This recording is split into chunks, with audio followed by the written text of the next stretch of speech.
Coming up, find out how a possible faculty strike may affect students. We'll check in with administrators. The Cal State University Chancellor visits Cal Poly, and he wasn't exactly met with open arms. We'll hear from his critics.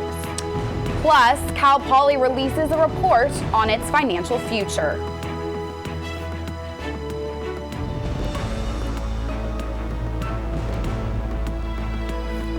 Broadcasting from Studio 300 on Cal Poly's campus, you're watching Mustang News. Hello and welcome to this special 30-minute edition of Mustang News. I'm Allison Edmonds. And I'm Clara Knapp. Mustang News starts now. With a faculty strike expected to happen soon, many students are wondering how the strike will affect them personally. Mustang News reporter Daniel Park has more on the story. The Faculty Association voted overwhelmingly to go on strike if a deal with the CSU administration can't be reached.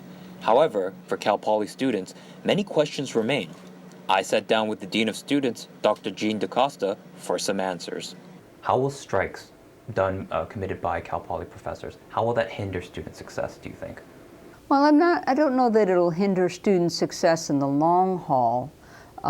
Certainly in the short haul, I would imagine that classes may be canceled, especially those classes that are affected, and that students will may need to adjust work load a little bit. And while Dean DaCosta isn't worried about the long-term effects of the strike, she is taking steps to prepare for the potential fallout. We have a number of programs planned for students to be able to participate in should there not be classes. We want to be sure, for example, that students might consider, if they have the time and our inclination, study sessions, some programs within our leadership area. However, students may find that these programs have huge drawbacks. And so are these programs intended to replace the classes if... No, they can't replace the classes because the classes are curriculum-based, instruction-based, and they meet a certain requirement necessary in some of those courses in order to meet your graduation requirements. Dean DaCosta believes that the strike will happen for only a short time. However, she urges students to consider the programs offered at Cal Poly if the strike lasts longer. Daniel Park, Mustang News. The potential strikes may happen as soon as next quarter. CSU Chancellor White visited Cal Poly on Tuesday as part of his tour of the California state campuses. While here, he faced some tough criticism from both faculty and students. The open forum was held at Chumash Auditorium at 3 on Tuesday, where faculty expressed concerns about pay raises. The California Faculty Association represents 1,500 people at Cal Poly. They want a 5% pay raise, but the CSU system is only offering a 2% raise.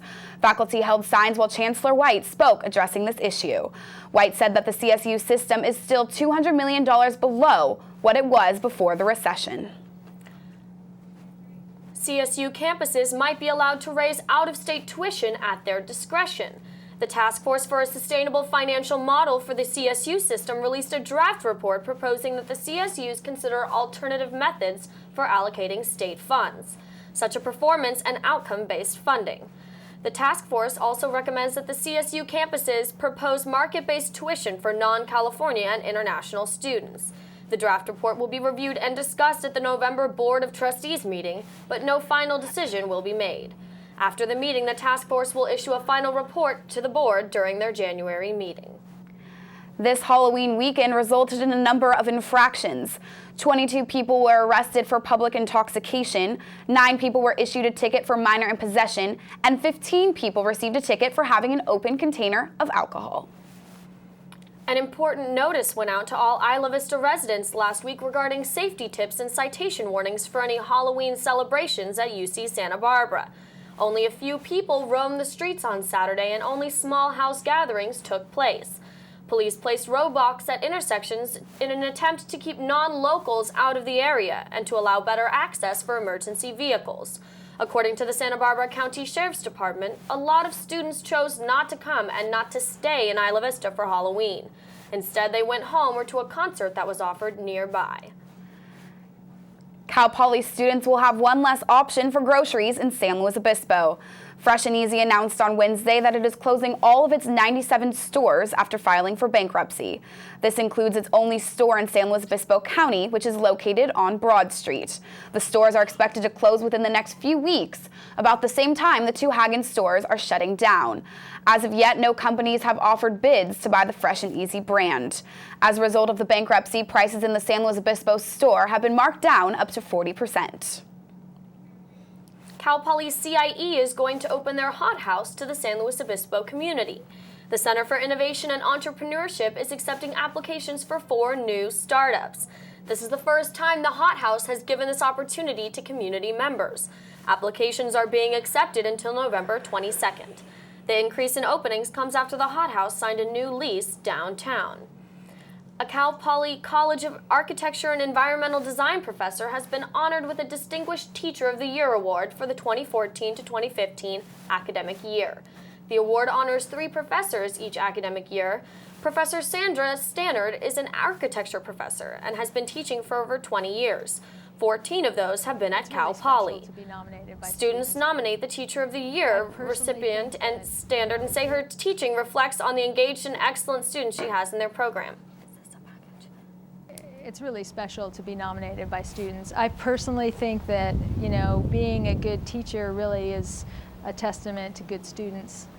STANNARD thinks many professors at Cal Poly could also be given this award, but is excited, humbled, and honored to have been nominated and given it. Coming up, the Cal Poly class of '79 has a very honored alumnus coming to campus this weekend. And several Cal Poly students are heading to Kentucky as part of a dairy cattle evaluation team. We'll check in with the students before they leave. What did you think? There's a second.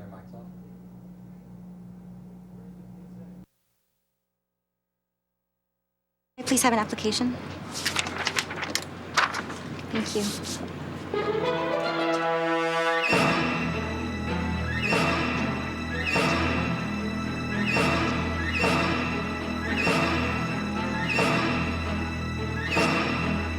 Skip the drama.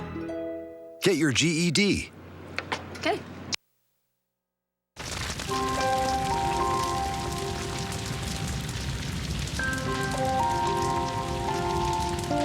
A single ember that escapes from a wildfire can travel more than a mile. That single ember can ignite and destroy your home or even your community. You can't control where that ember will land, only what happens when it does. Okay, so we drowned the fire, stirred it, drowned it again, and now just feel if it's cold. Yeah.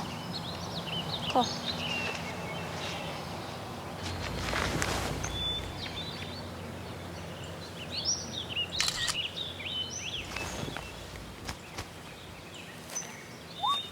Smokey just gave me a bear hug.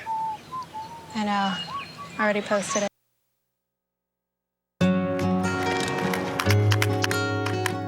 I wish I was in school. If only I had a math test today. I'll stay after class. I'll clean the chalkboard. I wish I was in school. School ends, but free lunches for your kids don't have to. Find your local food bank at feedingamerica.org/summermeals for help. A former Cal Poly journalism student will be given the Honored Alumni Award, which is the highest honor chosen upon alumni by the Cal Poly Association. The journalism department is pleased to welcome one of their most successful graduates, David Curley. Curley is the senior transportation correspondent for ABC News based in Washington, D.C., and contributes regularly to all ABC News broadcasts. He'll be sharing his insights from nearly 30 years covering the most important news stories of our time, including presidential campaigns, natural disasters, and the war in Iraq. The event takes place Friday, November 6th in Baker Science Center from 2:10 until 3. CEO of Forest Agriculture Enterprises and founder of Restoration Agriculture Development Incorporated, Mark Shepard, gave a lecture on Monday. Shepard explained how natural processes create soil and increase soil fertility, while agricultural practices destroy soil and have been for the last 10,000 years. Shepard said the first step to permaculture is observing, imitating, and interacting with nature.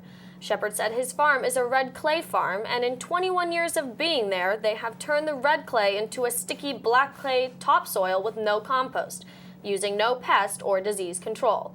Shepard says he does not have a PhD and does not have any science to back his findings, but that he has lived and experienced these changes in his own farm. The Cal Poly dairy judging team has been preparing for a competition. This Sunday, November 8th, the dairy judging team has a competition in Louisville, Kentucky. The competition includes judging classes of heifers or cows of all ages. Each class contains 4 cows, and the team must evaluate each cow based on their good or bad attributes. These attributes include the cow's mammary system and their udders and how well the udders produce milk. Dairy judging also includes comparing body structures of the cows, making sure their legs are stable. Third-year dairy science major Annalisa Lewis says although dairy judging includes evaluating physical appearance, the real purpose goes beyond looks. You're looking at their ability to produce milk and their ability to stay the longest in the herd, because if they're staying in the herd a long time, they're going to be having a lot of calves and then producing more milk, which is the ultimate goal. At the competition in Louisville, Kentucky, the team will have to judge 10 classes of cows. After judging the 10 classes, team members will have 20 minutes to decide why they place certain cows in higher or lower classes, and then will have to state the reasons for 5 of the 10 classes in front of the 5 different judges. The team that gets the most points from having the most accurate reasons will win the competition. The Cal Poly architecture community came together last weekend for VELLUM, an annual furniture design competition for students. Allison Royal has the story. We've been doing this for 12 years now. We started right across the street 12 years ago. So in 12 years, we've now crossed HIGUERA Street. It's something we do downtown every fall. This year we had 142. There were about 12 winners. The grand prize winner we're sending to Milan in the spring for the Salone di Moda. It's the largest furniture fair in the world. So this is our Milano grand prize winner, Kyle Kidhoff, and he did a beautiful conceptual sort of black rolly chair that sits on the ground, very comfortable. My favorite part was probably sitting down for the first time in it, and just feeling it. It kind of rocks back and it like puts you in this perfect position. And it's super comfortable, and so this becomes a place for them to slow down, to reflect, to become introspective. This, I wanted to make something a little more clean where it would be a chair and a table simultaneously. So just whichever configuration you need. If you need 2 chairs, a chair and a table, or 2 tables, anything like that. And there's also a couple of really nice wood tables that are really simple but like really nice.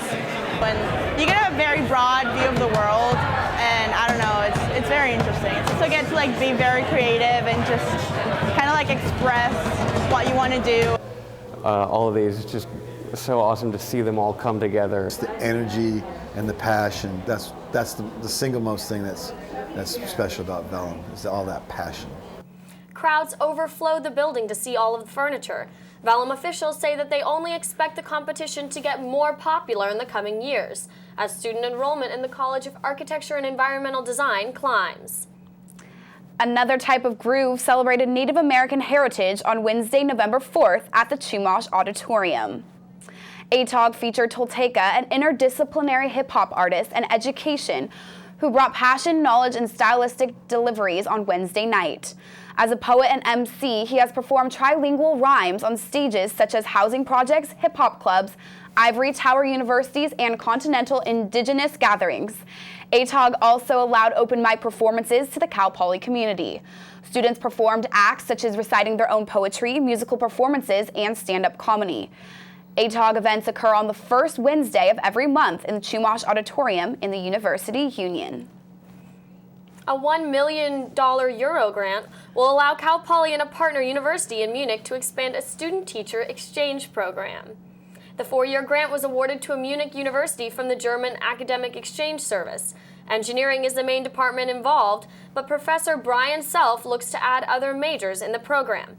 The exchange allows Cal Poly students and professors to live in the homes of those they are exchanging with, while being immersed in a new culture and language.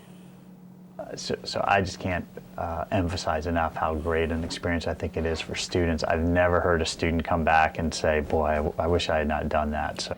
In addition to standard classes, the partnership with Munich University involves cultural excursions and language education.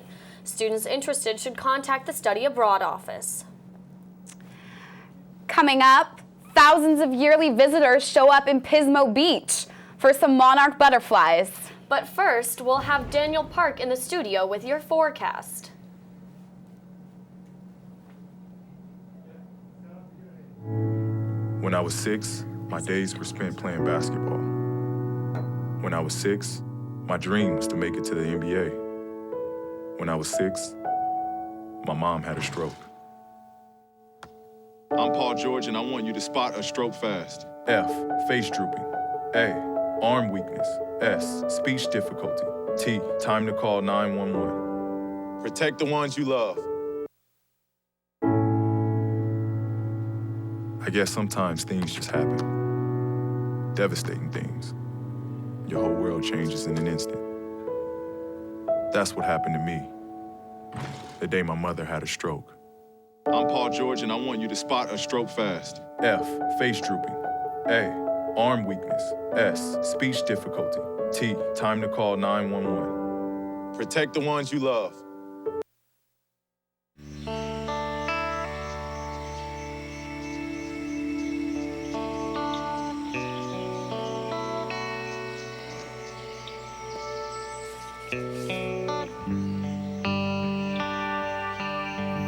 This is the moment I knew. His future had no boundaries.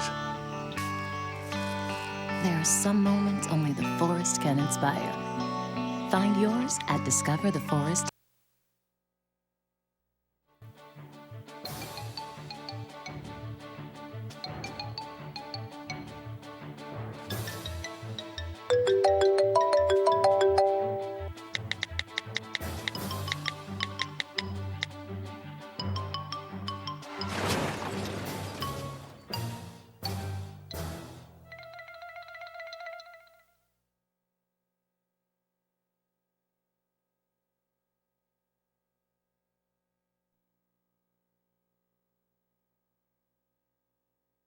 Welcome to the weather for this week. We have some really weird weather patterns for this week, which is kind of evident by the fact that we all had to wear jackets today. As you can tell from this 5-day forecast, today is going to be a high of 67 with a low of 44. That same low 44 is also going to head on to tomorrow and a little bit on Saturday with a bit increase in temperature. However, as you can see from this, Monday's temperature is going to be a high of 60 with a low of 43 degrees. So it's going to remain in the 60 to 70 degree temperature all week long. Now, as you can see, Cayucos is a high of 64, same thing with Morro Bay.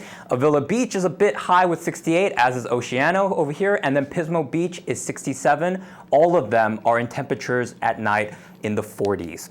As you can see here in North County, Paso Robles is a high 68, followed by Santa Margarita and Creston with a 66. Atascadero and San Luis Obispo both will be 67. But as you can tell here, Santa Margarita, Atascadero, Paso Robles, and Creston all have temperatures within the 30s at night, so prepare yourselves. As you can tell in the South County and extended, Arroyo Grande reaches a high of 68, as does Guadalupe and Orcutt. However, this temperature is pretty uniform all around, with unlike the North County, temperatures at night will be around the 40s. And that is the weather for this week. Back to you guys at the desk. Thank you, Daniel. The monarch butterflies are here on the Central Coast, a part of their migration. And people are flocking by the thousands to come see them. We used to come here and camp. We had 2 dogs, and we used to take them down the beach, and I'd always come over here and see the monarchs. But it's changed because they didn't have all this when I used to go. You know, they just had a little primitive trail. So, but I love seeing them. I think that there's probably about 7,000 to 8,000 in the grove right now. Last week there might have only been 3,000. So this is the time of year when they're entering the grove one by one. They don't come in big groups. They're coming in one at a time, and they are arriving. So around Thanksgiving, we'll have a much higher number here in the grove. The butterflies that are here in this grove, and in fact all along the coast of California, actually came anywhere from west of the Rocky Mountains. They could have been as high up as southern British Columbia. They could have been in California, waiting to come here for the wintertime. But once the weather changes at the end of summer, say August, early September, something in their bodies tells them it's time to come back down to the coast of California where the microclimate is perfect for them.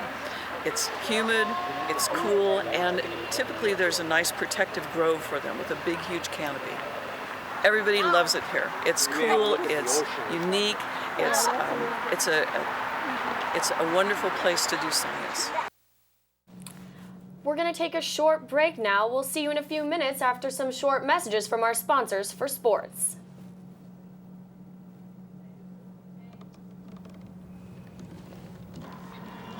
Everybody has a dream.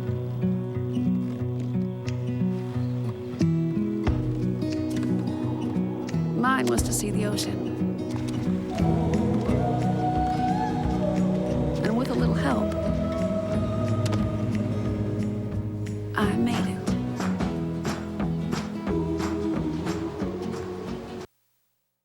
Okay, so what would you bring to my company? What do you need? I need problem-solving skills. I got through high school without a car, a phone, or a computer. No college degree, though. Not yet, but life's taught me a lot, and I'm ready for more. Well, you're not the typical kind of candidate that I hire. But you are exactly what I'm looking for. Your company could be missing out on the candidates it needs most. Learn how to find a great pool of untapped talent.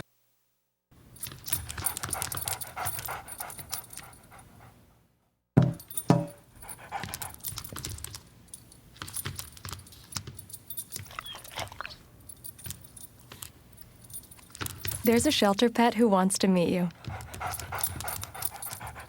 Meet one today. Visit theshelterpetproject.org. Adopt. They told me a bottle couldn't dream. That I would never become a superhero.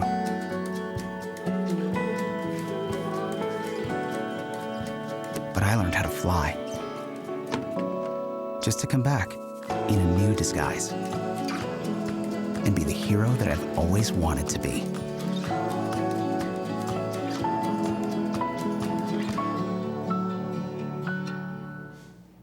Cal Poly's men's soccer has advanced to the next round of Big West play. Reporter Clara Knapp got the chance to talk to Coach Sampson and a few players this week about the upcoming game and what it means for the team.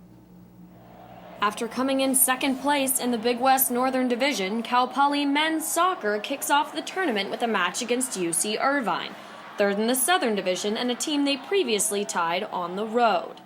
I think we're going to face a different Irvine team that's playing a lot better soccer than when we saw them down there. But now we're playing at our place. And I think we've also improved as a soccer team. So I think it's going to be a fantastic match. The team has set the bar high and all their hopes right on winning Saturday's game. Our goal is to win the tournament, because then that guarantees us a spot in the NCAA tournament, which is where we want to be at the end of the year. We didn't come here, or I didn't come here, to just get to conference playoffs. I believe if we just play our game and continue to be precise in front of the goal and continue to be organized defensively, that hopefully playing at home, it should be a good day for us. Often in these tournament games between top teams, it's tough to find the back of the net during regulation time, and it all comes down to penalty kicks. I feel like it's a lot less pressure on the goalkeeper than it is the field players. Still, you know, you make that save, it's definitely gratifying. For the team, support from fans means everything. Whenever we score a goal, we always run to the fans, and that's a really great moment because their support has been fantastic throughout the year, and we just love celebrating with them. I really hope that our student body turns out in great numbers to support these guys, because they truly deserve it. And when they do show up in numbers, this team will play for them. Clara Knapp, Mustang News. And the first game of the Big West tournament will be Saturday, November 7th at 12 p.m. in Spanos Stadium. The Cal Poly volleyball team is looking to continue their hot streak as they host UC Irvine and UC Davis over the weekend. The Mustangs are off to their best 21-match start since 2006 season and looking to continue on this weekend in Mott Athletic Center. They are 16-5 overall and 8-2 in Big West Conference play so far this season. Their first game is Friday, November 6th at 7 p.m. at Mott Athletic Center against UC Irvine, followed by a game on Saturday at 7 p.m. against UC Davis. The Cal Poly football team is looking to put a win on the board after a few tough losses. The Mustangs have had a few close losses in the past several weeks, but are looking for their luck to change against Sacramento State. Both teams are 2-6 overall and 1-4 in conference play going into the match against each other Saturday night in Alex G. Spano Stadium. The Hornets are coming off a bye week, and the Mustangs are coming off a 54-37 loss at Southern Utah last week. Head coach Tim Walsh says that this game is a chance for the Mustangs to get back on track. Sacramento State is another opponent. They're in the Big Sky. The Big Sky is a great conference, and we respect everybody in it. They're a state rivalry game. It's an FCS game within the state of California, and so will the UC Davis 1B. So we're looking forward to being state champions in the state of California. Kickoff is set for 6:05 p.m. at Spano Stadium against Sacramento State, with the game being broadcasted live on ESPN Radio. The Cal Poly basketball team is hosting their first exposition game matchup in 5 years against Division II Cal State San Bernardino on Thursday night in Mott Athletic Center. The Mustangs are returning 3 starters and their top 5 scorers from last year's team that ranked second amongst 345th Division I programs. Cal Poly has never faced Cal State San Bernardino in 22 Division I seasons. This is the last preseason game before the Mustangs face UNLV on Friday, November 13th for their first regular season game. Tip-off is set for 7 p.m. inside Mott Athletic Center. And that's all the sports action we have for you this week. Back to you guys at the desk. We're going to take a quick break, and we'll be back after these messages. The inherent right to work is one of the elemental privileges of a free people. Endowed, as our nation is, with abundant physical resources, and inspired as it should be to make those resources and opportunities available for the enjoyment of all, we approach re-employment with the real hope of finding a better answer than we have now. Donate to Goodwill, where your donations help fund job placement and training for people in your community. They said a bottle was just a bottle.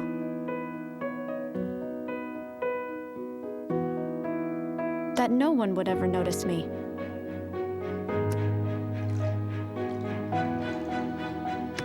But I knew I could be more.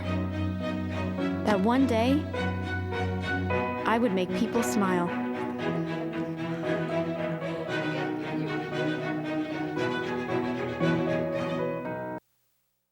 Hey, did you know 2.4 million loving cats and dogs in shelters and rescues need our help to find a home? Let's go to theshelterpetproject.org and meet a few who are in a shelter near you.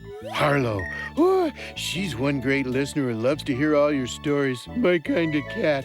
Cerulo is a sweet, goofy boy who's eager to please. Sounds just like another dog I know. So go to theshelterpetproject.org, search your local shelters and rescues, and go for a cuddle with your next best friend. Adopt.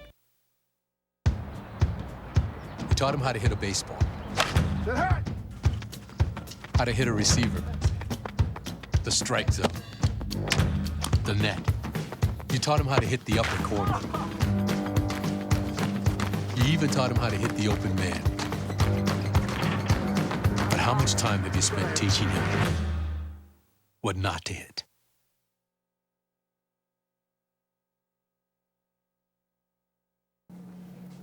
This week, students honored deceased loved ones during the Dia de los Muertos festival in the UU.